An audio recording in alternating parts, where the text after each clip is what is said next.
Oh shit.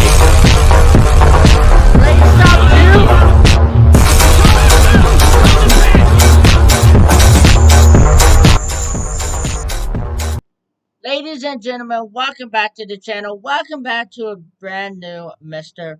Ballin video. Today we got Never Pissed This Woman Off. So, there's some crazy chicks in this world. Honestly, you gotta be careful with women nowadays. These women be crazy. And there's some crazy men in this world too. Don't matter if you're a man or a woman, you just gotta be cautious of people in general, man. I just, there's some crazy ass people in this world. Like, you could just be walking, minding your own business, going to PetSmart to pick up some dog treats for your dog, and all of a sudden, boom! You get a bag thrown over your head and shoved in a van, and next thing you know, you're dead.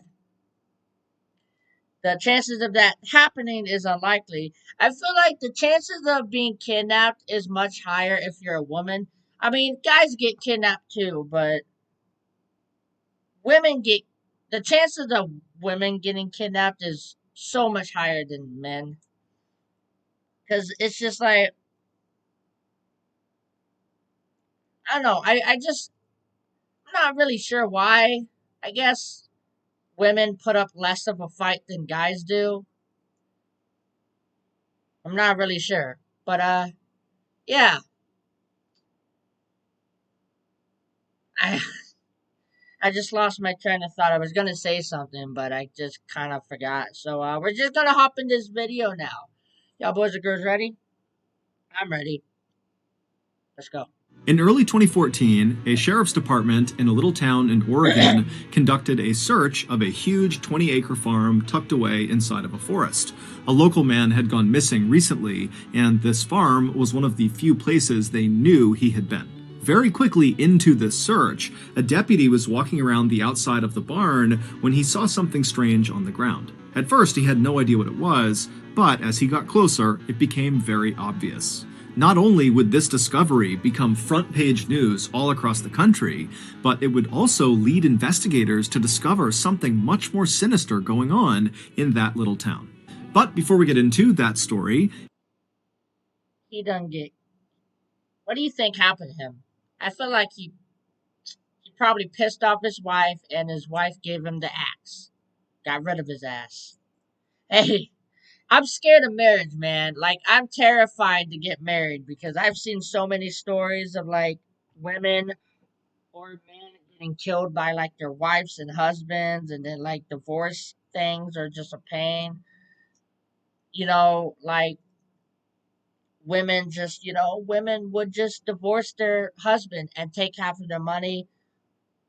That don't happen to women, though, because, like, the legal system's kind of I feel like the legal system is so much like they're biased to women, obviously. Um, I haven't really heard any stories about a guy taking half of the women's money. It's always the woman taking half of the man's money. Equal rights, ladies and gentlemen, and these women want equal rights. if you're a fan of the strange, dark, and mysterious delivered in story format, then you've come to the right place because that's all we do, and we upload once a week. So, if that's of interest to you, It's a joke, by the way. I already know y'all weirdos are gonna take what I said seriously. I was joking. please offer to make the like button a cup of coffee, but be sure it's full of coffee grounds. Also, please subscribe to our channel and turn on all notifications so you don't miss any of our weekly uploads. Okay, let's get into today's story.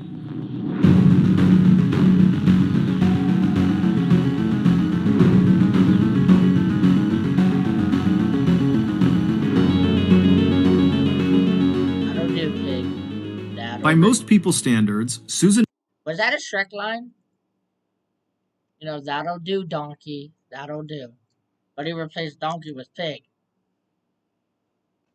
Monica's life had been pretty good. She had a small but very close group of friends, she had a great job working as an engineer, and she lived in one of the most exciting cities in the world, San Francisco, California. But Susan was not happy. Moving to the big city was not so much a choice as it was a product of life and circumstance. Deep down, Susan had always Yeah, I don't want to move to California, honestly. Just California's not for me. Specifically LA. Like San Francisco, San Diego, I'll consider, but like I'm not moving to LA. Not only is things like just everything is just so unnecessarily expensive. Not to mention the culture is just so toxic. A lot of people that live in LA are just rude. They're mean. They're dickheads. I couldn't, man. And on top of that, women there are just woo. Guys, if you're gonna date someone, don't date someone from LA. Trust me. Because the women in LA, they'll cheat on you, man. They'll just go from guy to get. They'll go wherever the money is. Like if they meet a guy that has more money than you, they will not hesitate to leave you. They don't love you. They just want your money been some and clout. Don't date chicks from LA. I'm not saying there's some good women that live in LA, but most of them are just ugh. someone who preferred peace and quiet and being alone, things that were in rare supply in a big city like San Francisco. Many nights after work, Susan would come home to her apartment and she would sit there and dream about moving away from the city and living off the grid somewhere on a farm, raise her own food and be totally self-sufficient, away from everybody else in the world. And then one day in 1991, when Susan was 43 years old, she made that dream a reality. That year, she wound up purchasing a 20-acre farm located in a forest in a little town in Oregon called Weimar. However, this farm was really not a farm. There was nothing on it. There was no house for Susan to live in. There was no barn for her animals or tools. There was no running water, no electricity, no septic system. It was just pure Oregonian wilderness. But to Susan, it was perfect. The property kept her far away from other people, and she liked the idea of having to literally build her own farm. After all, she was an engineer by trade, so she actually knew how to build buildings efficiently and safely, and she was a big, strong, sturdy woman who was not afraid of manual labor. So, when Susan finally arrived in Weimar and made her way up the winding dirt road through the forest and arrived in front of her property and looked out at the vast, rugged landscape for the first time, she was filled with a rush of excitement. Even though there was nothing on her 20 acres, it already felt like home. Over the next several months, Susan would transform these 20 acres into a neat little farm, complete with a big barn and a shack for her to live in, and a few animal pens for livestock. However, after the farm was built, Susan realized that building the farm was actually not the hard part. The hard part was maintaining the farm, going out there every day and doing all of her chores, feeding all the animals and doing Like my mom owns a farm, or my mom used to live on a farm when she was a child, and from what she told me that living in a farm's hard. Like my grandma owns a farm, and yeah, I seen the stuff they have to do daily, and I'm like, oosh. Like I live in the South, so I do live in the country. However, living on a farm, I just living on a farm requires a lot of work, guys. I don't think people understand how hard it is because it's hard. I couldn't do it. I like living in the country, but living on a farm,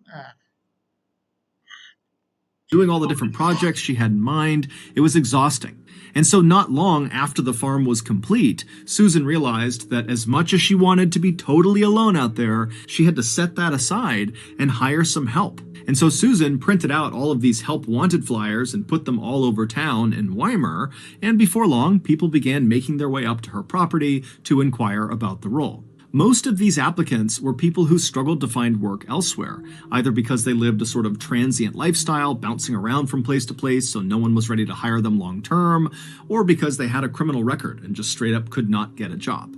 But Susan didn't care about either of those things. All she cared about was the people she hired would work hard and they would respect the peaceful, calm atmosphere she was fostering on her farm. Basically, do the work and leave me alone. And over the next 20 years, Susan would find dozens of people who were able to do just that. Most of them would work for Susan only for a short period of time. Others would stick around for a little bit longer, but eventually all of Susan's workers kind of rotated pretty quickly and moved on to other things. And when that happened, Susan would simply put up more help wanted flyers in town and hire more people. And in all the 20 years that Susan had been hiring these temporary workers at her farm, after they did move on and went somewhere else, Susan never heard about them again. However, that was about to change. On January 1st, 2014, Susan, who was 66 years old by this point, was outside of her shack out on her driveway when she happened to look up and see a car coming up her road. Now remember, she lives in the middle of nowhere. No one comes out to see her, so this is a very rare event. And so Susan is totally keyed in on this car. And this car, they pull into her driveway, and then out of the car popped 3 young people. It was 2 young men and 1 young woman. And before Susan could even ask them who they were or why they were here, they were telling her.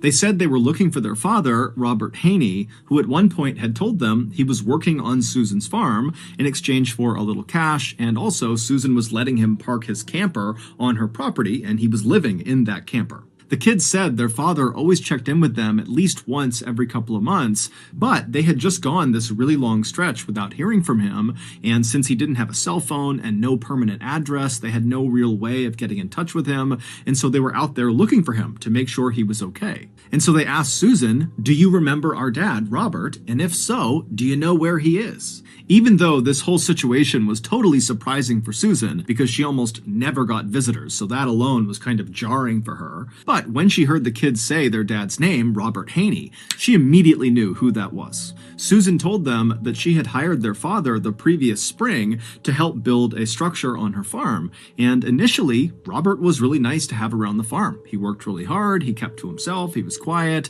and he had a dog that was really friendly and loving. But in August of the previous year, so 5 months into Robert's employment on Susan's farm, Susan would tell them that their dad totally changed. He started drinking really heavily and not really working very much, and spending a lot of the day just kind of ranting and raving outside of his camper about how he wanted to exact his revenge on someone. Susan would eventually find out that what Robert was talking about is apparently one of his kids had been assaulted, and he felt very guilty that he had not been there to protect his child.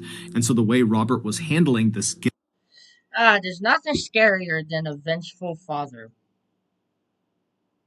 guilt was by drinking and thinking about getting his revenge on the attacker. Now, while Susan did understand why Robert felt the way he did and why he was kind of acting the way he was, it didn't change the fact that Robert's behavior had become very disruptive on her farm, and the one thing Susan really wanted was peace and quiet.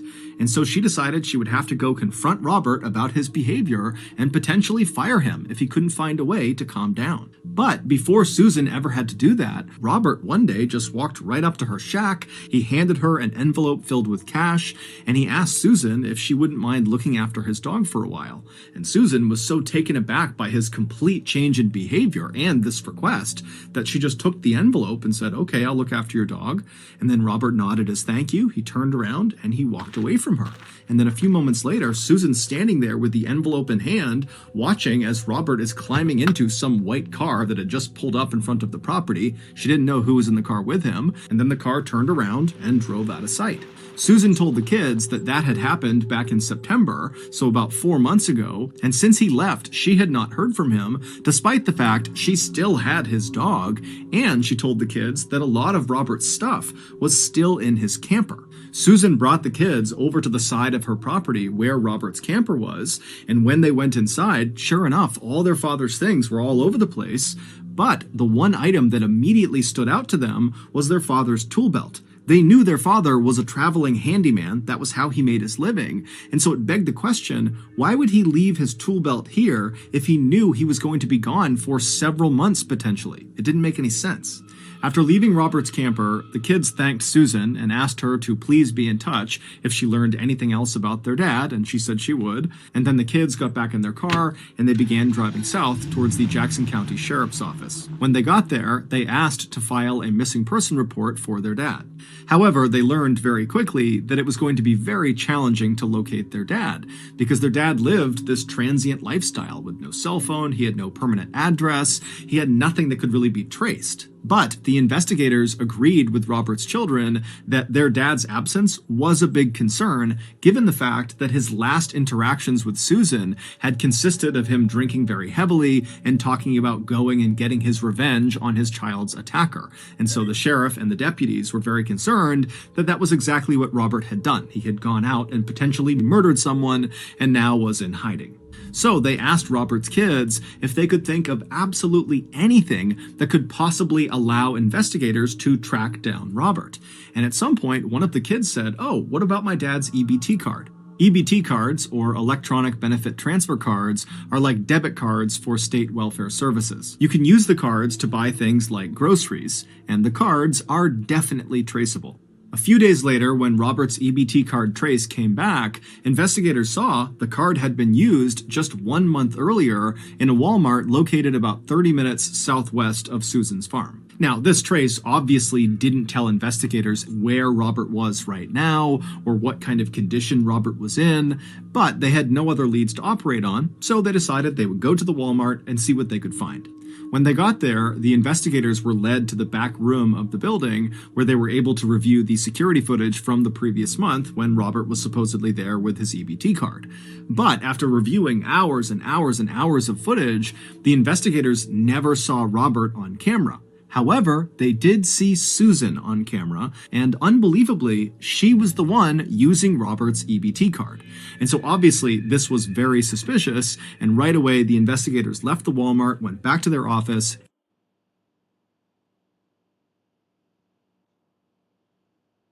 You don't think Susan had anything to do with this, right?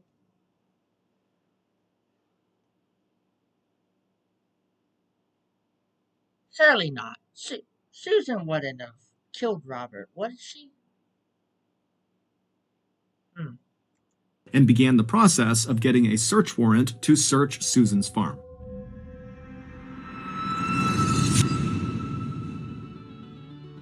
Last night, I decided I wanted to treat my family to a nice homemade dessert. And so I headed to the grocery store and I picked up a trough of spoiled milk and a hammock of fermented herring. And then I headed home to blend the two together to create a nice frothy milkshake. But right before I hit blend, I got a notification on my phone that said I had just spent $2,000 on swearatawalrus.com. Now, I love to swear at a walrus as much as the next guy, but that website became so addicting for me. I was swearing at 50 walrus a night, and so I had to cancel that months ago. And so I knew that $2,000 charge could not be mine. Someone had stolen my credit card. But when I pulled out my 20-pound wallet, my credit card was still there. Well, it turns out the Dementor that was at the grocery store with me, who bumped into me as I was scooping up my spoiled milk, he wasn't just bumping into me, he was using his RFID scanner and scanning my wallet through my jeans and ripping off my credit card information. Yes, that's a real thing. People literally can scan your cards with a scanner through your pocket. Needless to Is that actually a real thing? Bro, how?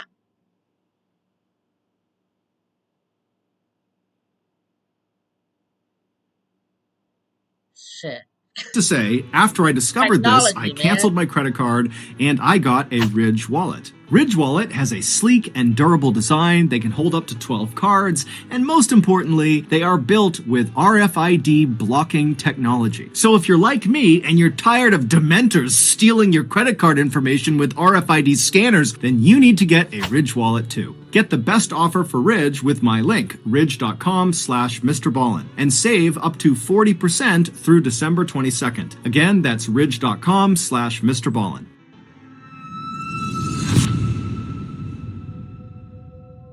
A A few days later, on January 10th, the sheriff and his deputies arrived at Susan's property, and when they pulled onto her driveway, Susan came outside to greet them. When she asked them, what's going on, they told her, hey, we're here to search your property in connection with Robert Haney's disappearance. And before Susan could ask any more questions, the sheriff said to her, hold on, just turn around, let's go back inside, I need to talk to you privately. And so Susan, who was very shocked by this, just said, okay, and she turned around and led the sheriff into her house while the other deputies fanned out across the property to begin this big search. Once inside of Susan's house, they sat down in her kitchen, and right away the sheriff says to Susan, okay, I have you on camera using Robert's EBT card. I know you stole it, so you need to tell me where Robert is right now, or it's going to get a whole lot worse for you. And as soon as he said this, Susan's look of shock on her face quickly turned into a look of kind of relief. It was like suddenly she understood what was going on here. And she says to the sheriff, no, I didn't steal his EBT card. He gave it to me along with an envelope full of cash when he left 4 months ago, and he told me to use it to buy dog food for his dog that I'm looking after. And since Robert had been gone for all these months, she had run out of cash to pay for the dog food and now was using the EBT card. Susan also added that if she had just stolen the card from Robert, she wouldn't be able to use it because it requires a PIN number, and Robert gave her the PIN number. That's how she was able to use it. The sheriff was not totally sold on Susan's story, and so he continued to ask more questions, trying to trip Susan up about how she came to acquire this card, but Susan was very firm that Robert had given her the card, and that was it. And so after several minutes, the sheriff realized that Susan was likely telling the truth, which meant the EBT card angle was likely a dead end, and they would have to call off the search. But as the sheriff was standing up to leave the kitchen and leave the property altogether, a deputy from outside came running into the kitchen and without saying a word, just bent down and whispered something into the sheriff's ear. And as the sheriff is listening to this deputy, his face is contorting in disgust. He can't believe what he's being told. And after the deputy stands up and leaves the kitchen, the sheriff takes a deep breath and then looks at Susan and says, ma'am, you're going to have to come with us. Back at the station, a now very flustered Susan was led into a small interrogation room where she sat down looking totally anxious. She's looking around, wondering what's going on. And then the sheriff walked into the room, immediately hit record on the camera, and then looked at Susan and says, has anyone died on your property? The story that Susan would tell the sheriff that day in the interrogation room was so completely unexpected and horrific, it would make headlines all across the country. Before Susan began this story, she told the sheriff that everything she had said about Robert Haney's disappearance had been the truth. However, she had left one little detail out. After Robert had handed Susan that envelope full of cash and the EBT card, and then climbed into that stranger's car and driven away, after that, Robert had actually come back to her farm, and recently. Susan said she discovered his return when one morning she got up and she went outside to go feed her animals when she looked over at the pig pen and saw all the pigs who would normally be laying down and lounging around at that time of the day. They were all up and they had converged in one portion of the pig pen, and they had kind of formed a circle around something on the ground, as if they were all trying to look at something on the ground. Now, Susan said this was totally uncharacteristic.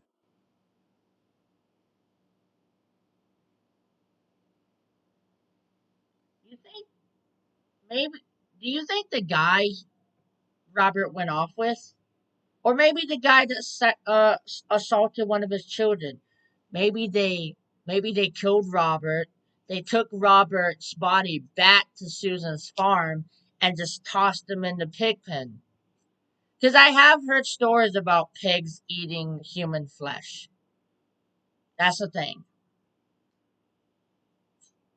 So obviously something weird was going on, and so Susan dropped her food and rushed over to the fence. She climbed into the pig pen, and as she got closer and closer to all these pigs, she realized they weren't just looking at something on the ground, they were eating something on the ground. Yep. And so Susan goes right up to this ring of pigs, and she begins pulling them aside, and then right in the middle on the ground is Robert. He was laying on his back, and his insides had all been torn out. It was like the pigs were disemboweling him. And the most shocking thing is Robert was still alive. He was moving his arm and... Wait, what? Robert Yo, he was being eaten alive? Groaning. Susan tried to pull the pigs off of Robert, but she said they kept coming back and really aggressively continued to eat Robert. It was like they were in this feeding frenzy. And so Susan said, I thought about lifting him up and moving him, but Robert was practically split in two, and she felt like if she tried to move him, that would kill him anyways. And so Susan said she did the thing that she thought was right at the time. She left the pig pen, went into the barn, got a shotgun, ran back to the pig pen, raised the weapon, and fired it into Robert. Susan told the sheriff that this was purely an act of mercy. She was ending his suffering. After Robert was dead, Susan said she just left the pig pen, and then 3 days later, she went back into the pig pen with bags and collected the little bits of Robert that had not been eaten by her pigs. And then she took those bags of remains and chucked them into her barn on top of the trash pile. But I see what she was doing. I do. She probably did honestly think she was ending his suffering. However, she could have used the gun on the pigs.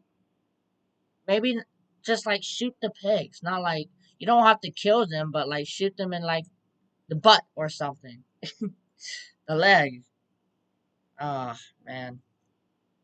clearly, Robert's remains had not remained in the barn because the thing that deputy had whispered into the sheriff's ear when the sheriff was talking to Susan in the kitchen was, "Sir, we found a leg outside." It was Robert's leg, and it was found not inside of the barn in the trash pile, but out in the middle of her property, just out in the open. Susan, when confronted with that information, suggested that, maybe a wild animal had gone into the barn, got a hold of it, and dragged it off. The sheriff didn't even know what follow-up questions to ask, and so he just said, "Well, why didn't you call 911 when you first saw Robert? I mean, maybe we could have saved him. Or at least after he was dead, why didn't you tell someone?" Susan would say that the reason she didn't tell anyone is she was afraid that if word got out about what her pigs had done, then her pigs would be euthanized and she would lose a major revenue stream because she sold her pigs' meat in town. And she said even if her pigs were not euthanized, she was worried people in town would not want to buy her pigs' meat after they learned her pigs were attacking and eating humans. Susan would tell the sheriff exactly where they could find the bags that contained Robert's remains, and she even said she would take a polygraph test to show she was now telling the whole truth. But when she actually sat down to take the polygraph test, she kept fidgeting and coughing and doing these really dramatic sighs, and it was causing the test operator to get really inaccurate readings. And so when this first polygraph test was over, the results were inconclusive. And so the investigators made Susan take another test, but again, she continued to fidget and yawn. And so finally, the investigators in the room watching this happen just called off the test. And when they did, they said to Susan, "Hey, we're going to search your farm, and if there is anything on your farm that you have not told us about, you're going to be in serious trouble because we're going to find it." At this point, Susan kind of stopped fidgeting and she looked up at the investigators, and after a long pause, she reached out across the table and grabbed a piece of paper and a pen. She pulled it back and she began drawing something. And after a few seconds, it became pretty clear she was drawing a map of her farm. And after the map was all drawn out, she drew a big X in the middle of it and then slid the map back across the table to the investigators. And she said, "If you go to that X, you'll find Stephen." And the investigators are like, "Who's Stephen? We're talking about Robert. What are you talking about?" Well, it would turn out Robert was not the only farmhand to die on Susan's property.